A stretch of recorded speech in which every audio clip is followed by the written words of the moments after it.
Hey, right. So, welcome to your lesson 9 of our poetry unit. And today we're preparing to compare poems. So, after yesterday, where kind of introduced the idea of comparing poems with the work on the elephant and the polar bear, and drawing our attention to the kind of 5 key ingredients that comparison skills and techniques require. The idea of comparing words, making sure we've got detailed evidence, having a clear, specific topic of comparison for each paragraph, making sure we refer to the question, and clear explanations, making sure that we have those 5 key ingredients. That's what yesterday's lesson was about. And today I'm going to kind of moving us forward um, towards actually comparing poetry rather than huge mammals. So, learning objectives today is to become prepared to compare war poems. That's our focus, getting prepared. Okay. Now, on the side here, I have the terminology little checklist. Now, the first half of this terminology checklist we looked at a few lessons ago. And then this other half here is one that we looked at before Christmas in lesson. Okay, so those are the examples of terminology that I'm expecting you to be able to use in your comparison paragraphs. If you're not sure about what any of those words mean, then obviously you need to be a little bit independent, use Google search and find out what those terms mean. Okay, that's hopefully not too taxing for you. When it comes to comparing poetry, we need to have 2 poems to compare, and that's what this slide shows you. We have studied and you've worked on the soldier at the beginning of this unit. I'll make sure that those videos are available to you as well. They should still be there in YouTube, but I'll make sure there's a link to them so you can go back and look at the soldier lessons. And then our second poem we need to compare. We need another poem, don't we? We're looking at this one here by Wilfred Owen, who's called Anthem for Doomed Youth. And that one is what we'll be looking at in today's lesson as we prepare for our comparison. So let's read Anthem for Doomed Youth together now. What passing bells for these who die as cattle? Only the monstrous anger of the guns, only the stuttering rifle's rapid rattle can patter out their hasty orisons.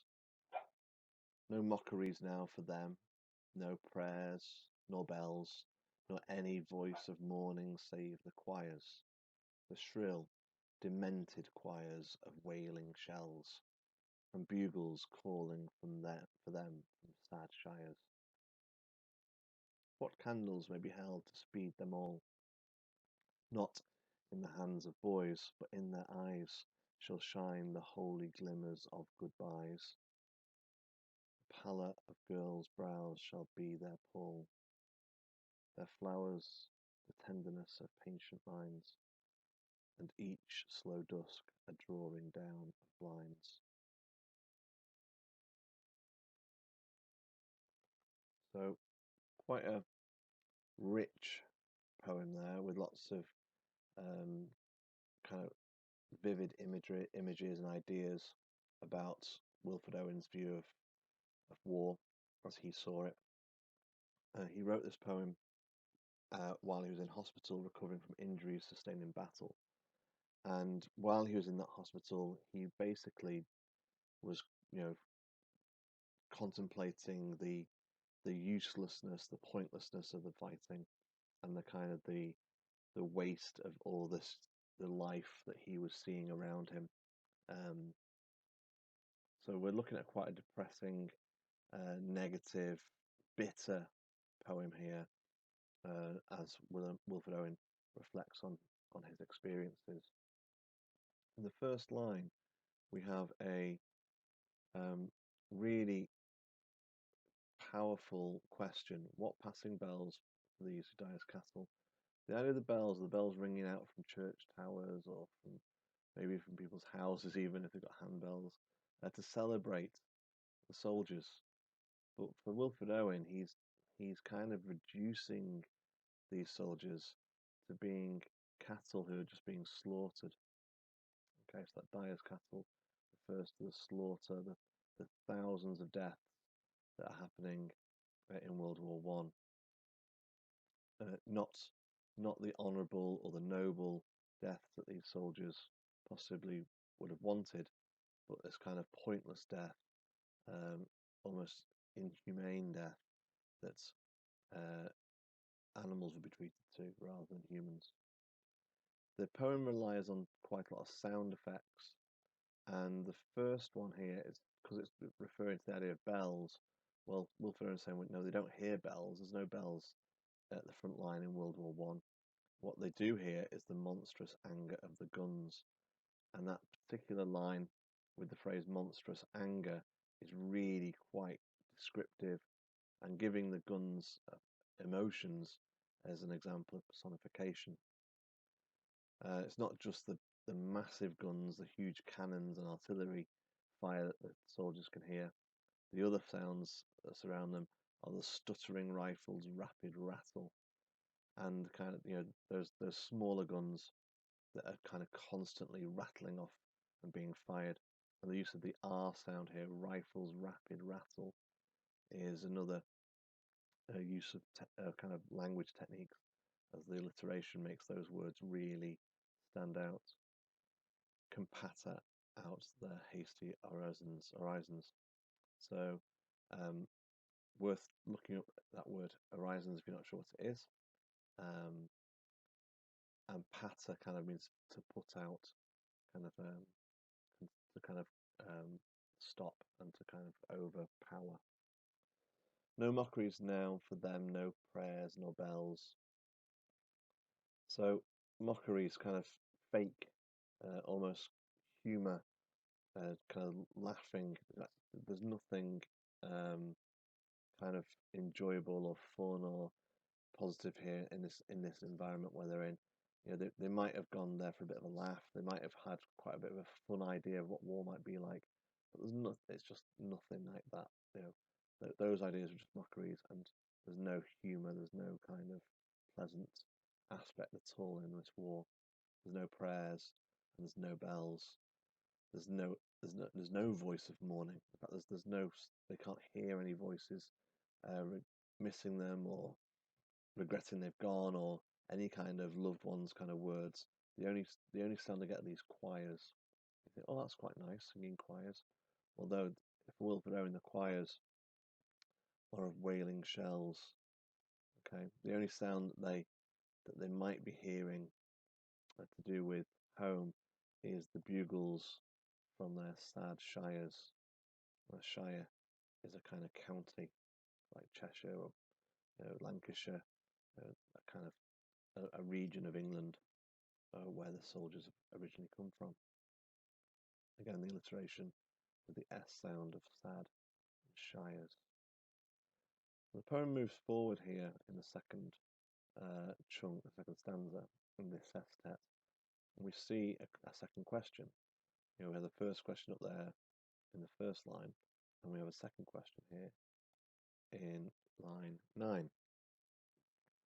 The question is, what candles may be held to speed them all? So the idea of the candle as a kind of symbol of hope, a symbol of prayer, a symbol of remembrance. That candle that someone is holding on to, that light, that little bit of light, hoping to kind of to pray to that light to get these soldiers to come home quickly. Well, according to Wilfred Owen, the candles aren't in the hands of boys, but in their eyes. So we normally imagine candles being held, but for Wilfred Owen, the light is in the eyes of the soldiers, and it's that light that's going out. This what he calls the holy glimmer of the light in the eyes of the soldiers, and when that goes out, that's when they say their goodbyes. So it's kind of this image here of the candle that's being kind of lit back in churches in England, and prayers that are being offered about the soldiers and their safety. But from Wilfred Owen's point of view, the candles are kind of transformed into the light in the eyes of the soldiers, which are very quickly the light in those eyes is blown out as the soldiers die. It's really quite tragic, um, poignant, really sad description there at the beginning of the second half of the poem. The kind of this idea of death, which is what kind of the second half of the poem is about. The first half of the poem is about the terrible noise that the soldiers hear when they're in the war. The second half is more to do with the pointlessness and the death and the kind of that side of things. So we hear it at the in line 12, the pallor of girls' brows should be their pall. Again, it's probably worth looking at what the word pall means, but the pallor of girls' brows means the colour of a girl's brows, so the kind of the whatever that colour is. I'm assuming it's going to be pale because these girls are going to be sad and heartbroken because they've lost their kind of their brothers or their boyfriends. Those girls are going to be pale because they're so sad. So there's a reference here to the people back home who are going to be heartbroken at the loss of these soldiers' lives. And then the last two lines, the tone slightly, or the ideas slightly move into a kind of more of a long-term view. So the idea slightly towards the future. So the flowers of tenderness and patient minds, that's what's going to grow from these soldiers' deaths. That's what's going to be hopefully from Wilfred Owen's point of view, the outcome or the result of this is that the things that will grow or be that flower from the death of these soldiers is that people will be more kind and more patient before they start wars.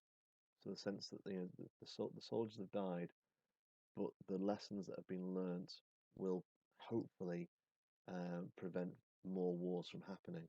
People will be much kinder and more patient with each other. And at the end, the last line of the poem brings this idea of the end of the day, kind of coinciding with the end of the life of the soldiers. This image of drawing the blinds, that slow end of the day ritual of closing the curtains, drawing the blinds. The idea of that's the end of the day, and this is a kind of thought about these soldiers that will be in the minds of their families forevermore. So a really kind of bleak, heartbreaking idea at the end that the survivors will never be the same again. They'll always have this sadness, this experience that they'll be thinking about every day, and especially as they draw the blinds. That symbolism of closing the curtains, drawing the blinds, and the death of the soldiers. So, really quite a bleak poem. As we move on now, there are 11 questions here that I'd like to have a go at now. Some of the answers are in the explanation I've just gone through. If you don't get through all 11 answers, that's absolutely fine. Some of the ones that I think you should really focus on, though, is question 1. I think that's one of the questions that I think you should really get a decent answer, spend some time getting a good answer for question 1. The other really important lines are kind of question 10 and question 11, because those ones will be very useful in the kind of comparison between this poem and the soldier. Before we go on to our actual comparison lesson, I will make sure that we've got a decent understanding of this poem. So I will go through the answers with this poem with you in our next lesson. Okay, so you can make sure you've got a solid understanding. But for today, your task now is to answer those questions and then get your answers back to me via Google Classroom. Okay, year 8, take care, and I'll see you again soon.